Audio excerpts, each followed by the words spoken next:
नासरत के यीशु क्यों क्रूस पर मारे गए? क्योंकि उन्होंने अपने बारे में चौंका देने वाले दावे किए थे। उन्होंने कहा था कि मैं परमेश्वर का एकमात्र बेटा हूं। आखिर क्यों कोई यीशु के दावों को गंभीरता से ले? ये इस बात पर निर्भर करता है कि यीशु अगर वाकई मुर्दों में से जिंदा हो गया तो उसका परमेश्वर का बेटा होने का दावा अपने आप में वजन रखता है। लेकिन यीशु अगर सचमुच जिंदा नहीं हुआ तो उसका दावा आराम से रद्द हो गया। तो यीशु भी इतिहास में दफन आम लोगों की तरह ही था। क्या यीशु मरे हुओं में से सचमुच जी उठा? जब हम ये सवाल खड़ा करते हैं तो हमें दो सवालों के जवाब और चाहिए। वो कौन से तथ्य हैं जिन्हें समझाए जाने की जरूरत है, और इन तथ्यों में सबसे असरदार बात कौन सी है? ऐसे 3 तथ्य हैं जिन्हें समझाए जाने की जरूरत है। पहला, यीशु की खाली कब्र का खोजा जाना। दूसरा, यीशु की मौत के बाद उसका जिंदा दिखाई देना। और तीसरा, चेलों का भी स्वीकार करना कि यीशु जिंदा हो गया। आइए हम तीनों को जांचेंगे। पहला तथ्य, यीशु की खाली कब्र की खोज। ये कम से कम 6 अलग अलग जगहों पर दिया है।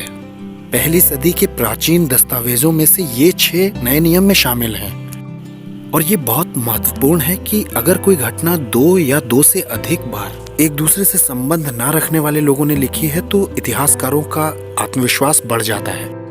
और ये जितना ज्यादा पुराना होता है उतना ज्यादा उनका भरोसा बढ़ता है। सुसमाचार पत्रियां ये बताती हैं कि सबसे पहले औरतों ने ये बात जानी कि यीशु की लाश गायब है और कब्र खाली है।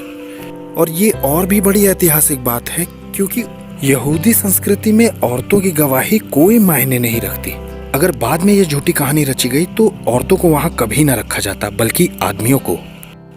हमारा आत्मविश्वास आगे और भी बढ़ जाता है जब हम यहूदी अधिकारियों का प्रत्युत्तर देखते हैं। जब उन्होंने सुना कि कब्र खाली है तो उन्होंने कहा उसके चेले उसकी लाश चुरा ले गए। इस तरह से उन्होंने मान लिया था कि यीशु ही की कब्र खाली है। ज्यादातर स्कॉलर्स इस बात को बड़ी कड़ाई से मानते हैं कि बाइबल में कहा गया ये वचन कि कब्र खाली है सच्चा है। तथ्य 2, यीशु का मरने के बाद जिंदा दिखाई देना। पौलुस के सबसे प्राचीन पत्रों में से एक में पौलुस ने एक पूरी सूची दी है ऐसे लोगों की जिन्होंने यीशु को जिंदा देखा। वो पतरस को दिखाई दिया, फिर 12 को, और फिर 500 से ज्यादा भाइयों को एक साथ एक बार में। फिर वो याकूब को दिखाई दिया और बाद में सारे प्रेरितों को, और अंत में वो मुझे भी दिखाई दिया। इसके अलावा और भी प्रगटीकरण दिखे हैं यीशु के अलग अलग स्रोतों में, 4 सुसमाचार पत्रियों में। एकमात्र पौलुस की गवाही के द्वारा बहुत से स्कॉलर्स इस बात से सहमत हैं कि यीशु मसीह अलग अलग समय पर अलग अलग समूह में लोगों को दिखाई दिया और जिंदा तो हुआ था। ये इस तरह से लिया जा सकता है कि ऐतिहासिक तौर पर यह पक्का है कि पतरस और अन्य चेलों को इस बात का तो अनुभव था कि यीशु मरे हुओं में से जी उठने वाला मसीहा है। तीसरा तथ्य, यीशु के चेलों को यह यकीन था कि यीशु जी उठा है। यीशु के क्रूसित होने पर चेले तितर बितर और बहुत ही निराश हो चुके थे। वो बहुत ही डरे हुए और अपनी जान बचाने के लिए छिप रहे थे। यहूदी होने के नाते उन्हें ऐसा कोई विचार नहीं था कि उनका जो मसीहा है वो दुश्मनों के हाथ मर भी सकता है और जिंदा भी हो सकता है। एकमात्र पुनरुत्थान जो वो सोचते हैं वो तो न्याय के दिन होगा अंत में, और वो किसी एक व्यक्ति के लिए नहीं है। इससे बढ़कर यहूदी व्यवस्था के अनुसार यीशु मसीह का अपराधी की तरह क्रूस पर मारा जाना ऐसा है जैसे कि वो खुद परमेश्वर के श्राप के अधीन था।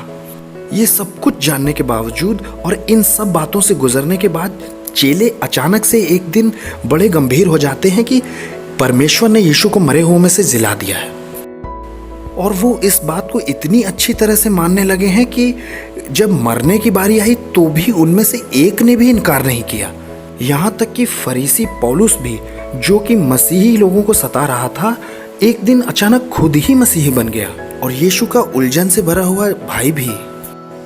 कोई बहुत ही शक्तिशाली बदलाव आया था उस समय के मसीही आंदोलन में जिसने मसीहत को जन्म दिया। इसलिए इतिहासकार होने के बावजूद मैं इस बात को नहीं समझा पाऊंगा कि मसीहत क्यों खड़ी हुई अगर यीशु जी ही नहीं उठा अपनी खाली कब्र छोड़कर। ये 3 कड़े पक्के प्रमाण हैं इस बात के कि यीशु जी उठा। ये चीख चीख कर बयान कर रहे हैं कि आप कैसे इस बात पर यकीन कर सकते हैं। इन तथ्यों को झूठ साबित करने के लिए कुछ संभावनाएं निकाली गई हैं, जैसे चेलों का साजिश करना, या सिर्फ मरना जी उठना नहीं, या भ्रम हो जाना, लाश का जगह बदल देना, या बढ़ा चढ़ाकर भगवान का दर्जा देना। ये सारी बातें नष्ट हो जाती हैं हमारे इन तथ्य प्रमाणों को देकर। एक साधारण सा तथ्य यह है कि ऐसी कोई भी संभावना व्यर्थ हो जाती है हमारी इन 3 तथ्यों के द्वारा। सच्चे आंखों देखे गवाहों ने इस बात को मान लिया कि परमेश्वर ने यीशु को जिलाया है। अगर यह संभव है कि परमेश्वर है, तो इस बात को भी निकाला नहीं जा सकता। एक परमेश्वर जो संसार की सृष्टि कर सकता है, उसके लिए एक अजीब सा पुनरुत्थान करना तो बच्चों का खेल है।